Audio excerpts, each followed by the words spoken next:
New York টাইমসের প্রতিবেদনে এবার উঠে এসেছে ভারতের বাংলাভাষীদের দুর্দশার চিত্র। গত 4 মাসে গুজরাট, কাশ্মীর আর রাজস্থানে আটক হয়েছেন প্রায় 9,000 বাংলাভাষী। এর মধ্যে অন্তত 2,000 মানুষকে ঠেলে দেওয়া হয়েছে বাংলাদেশে। আতঙ্ক এতটাই ছড়িয়ে পড়েছে যে মানুষ আজ বাংলায় কথা বলতে রীতিমতো শঙ্কাবোধ করছে। এই খড়গ নেমে আসে গত 22 এপ্রিল থেকে কাশ্মীরে সন্ত্রাসী হামলার পর।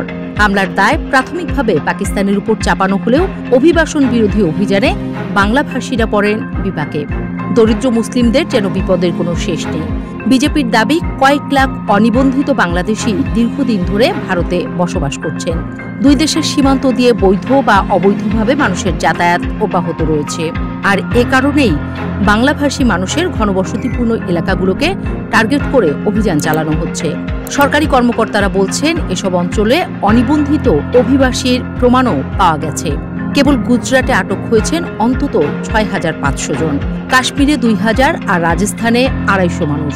অভিযোগ উঠেছে, নতুন বন্দিশালা তৈরি হয়েছে রাজস্থানে। দিল্লির গুরুগ্রামে কয়েকশো মানুষকে আটক করেছে পুলিশ।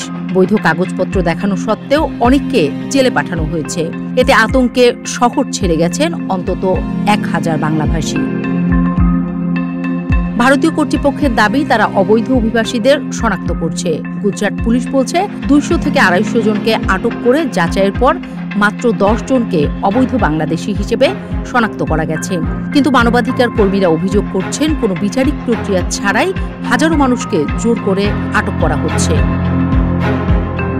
আইনি ভিত্তি হিসেবে উল্লেখ করা হচ্ছে 1950 সালের ফরেনার্স অ্যাক্ট। আসামে ব্যবহার করা হচ্ছে এনআরসি এবং বিতর্কিত সিটিজেনশিপ অ্যামেন্ডমেন্ট অ্যাক্ট সিএএ ধারা, যার মাধ্যমে নাগরিকত্ব প্রশ্নে মুসলিমদের টার্গেট করা সহজ হচ্ছে।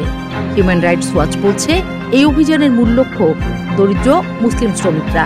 সংস্থাটির এশিয়া বিভাগের উপপরিচালক মীনাক্ষী গাঙ্গুলি বলেন, এই অভিযান আইনগতভাবে দুর্বল, কিন্তু মানবাধিকার লঙ্ঘন ভয়াবহ।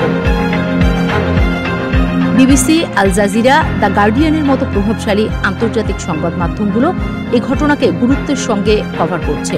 তবে তাতে তেমন কোনো লাভ হচ্ছে না অসহায় এই মানুষগুলোর। বাংলাদেশ সরকার জানিয়েছে, মে থেকে জুলাইয়ের মধ্যে অন্তত 2,000 মানুষকে ভারত থেকে ঠেলে বাংলাদেশে পাঠানো হয়েছে। তবে ভারত এই সংখ্যা স্বীকার করছে না।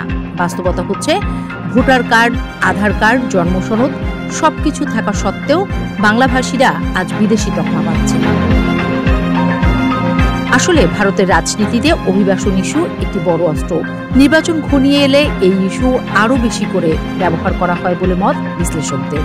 তাহলে কি নিজের মাতৃভাষায় কথা বলাই অপরাধ হয়ে দাঁড়ালো ভারতে?